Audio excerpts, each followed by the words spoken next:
once upon a time, there was nothing like the National Standardized Test, which was giving the country an insight into how well the students were doing in primary 2, primary 4. We just did a sample assessment in primary 2.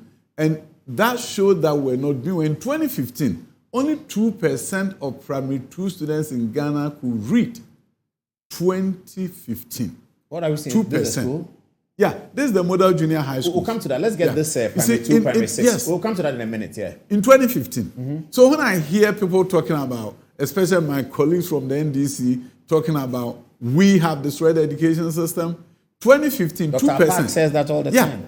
2% of our primary 2 students could read on the EGRA test. 2%. Today, 2022, we have 38% of our students reading proficiently in primary 2. And we assess all students in the country. Primary 4, we are doing the same thing. Because we are tracking Ghana to also compare with what the World Bank call learning poverty. Around the world, 87% of students from developing countries are experiencing learning poverty. That is, by age 10, they cannot read for understanding. 87% around learning the world. poverty. Learning poverty. That's what the World Bank defines it. If you are age 10 and you can read, then they are saying that you're experiencing learning poverty, and that learning poverty will translate into real poverty. Oh, that's interesting. So the economic poverty. Yes. So the World Bank have created a model, and that is what is guiding our transformation agenda. We don't want Ghana to be a country that is experiencing learning poverty. So what do? You have to track the students to make sure if the primary 2 student is not doing well, in primary 3, you offer intervention. Primary 4, you test them again to see the progress that you are making. They get to primary 6, you assess them again. So it's not allowing a student to fail all the way to senior high school, and a teacher tells you in senior high school that we have children who can read. And I'm saying to myself, how did it happen? Progress all the way? All the way. And then the SARS. So are we doing that now? Are we testing primary 2? Of course. How do you call it? What happens? National Standardized Test. When do they do it? How do they do it? We've done it 2 years in a row, and another one is coming. So they go to school and what? Every single They have an student, exam sheet. Yes. In fact, primary two, we even use tablets. They did it on a tablet. Nationwide? Oh, yes. Nationwide. I'm confused. So you do it. Is it 1 week, 1 day, 2 days, 3 days? The primary 2 took about 3 weeks. It was done. Every primary 2 person in Ghana in those 3 weeks was going through that process. Was assessed. How many people did you assess? Over 500,000 students. Primary 2? Yes. Nationwide? Oh, yeah. 500,000? 500,000. We're assessed. And now you go to primary 4, we've done it 2 years in a row. And the data is giving us insights as to what is going on in the Ghanaian education space, region by region.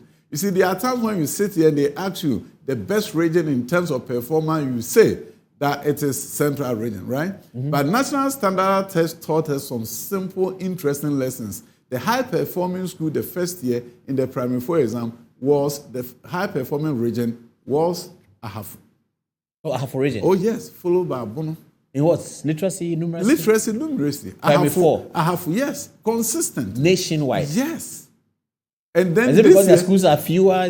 Why is Accra not leading? No, you never know some of these things, you see. So now we are diving deeper to see the quality of the teachers who are there, and a number of things are now coming up. But if you don't do this exam, it was interesting to note that it was rather regions in the south that were suffering more than regions in the north. Oh, really? Yes. Accessibility, oh, yes. quality, what? Because when it comes to English language proficiency... Oh, you're talking about English language proficiency. And in translating to mathematics proficiency, because if they cannot read the word problems, they can't solve it. So if you look at that's been there for a while. Northern people who get educated kind of have a higher English proficiency than South. That is it. I think that has been true for a long time. A number of teachers who are teaching them may not be speaking their language. Oh, yes, that's true. So they are then compelled to use the English language. Yes, and the Catholic Church did a lot over that. They still do. But if you don't assess your student, how would you know how the education system in your country is going so that it can be competitive around the world? So a number of things. See, this is the first time we're looking at an education. This is totally shocking. So you've taken an exam of class 2 children around the country. Oh, yes. And you didn't tell us. We didn't hear. You didn't hear. We had to do a better job communicating the successes of this government. Primary 4, we did it. Primary 2, we did it. Another assessment is coming. So you really So if I ask teachers tomorrow, they know about this information? Course. Oh, no, they administered the exam. Did the kids know they were being examined nationwide? Of course. You see, it was in the news. Parents were jubilating that their children are taking exams because they wait till BEC to do the first national that's always exam. the first national exam. Yes. We had it in class 6 as common entrance. Yeah, common entrance. Now it has changed. Yeah. So when children in Ghana go to school, we have to go all the way. 11 years, 2 years of KG, 6 years of primary, that's 8. 3 years of junior high before you assess everyone. Yeah. Before you assess everyone. It's too late. For even the data. Yes. So when they are in class 5, the country doesn't know. We don't know. Our class 5s, what they know, what they don't know. We assume. You assume. The only thing you can do is to do a sample assessment that they did in 2015. So the bottom line is this: in education system that have worked, you assess the students so that the nation knows, so they know the crisis they are dealing with, and you provide intervention. You know, in education, the university lecturers will say, oh, these are the children who are coming here are not doing well, right? And then high schools, because the high school didn't prepare them well. And the high school will say, oh, the junior high school didn't prepare them well. Junior high school said the primary school teacher did a poor job. And the primary school is the KG teacher's fault. And the KG teacher says, oh, it's the mom.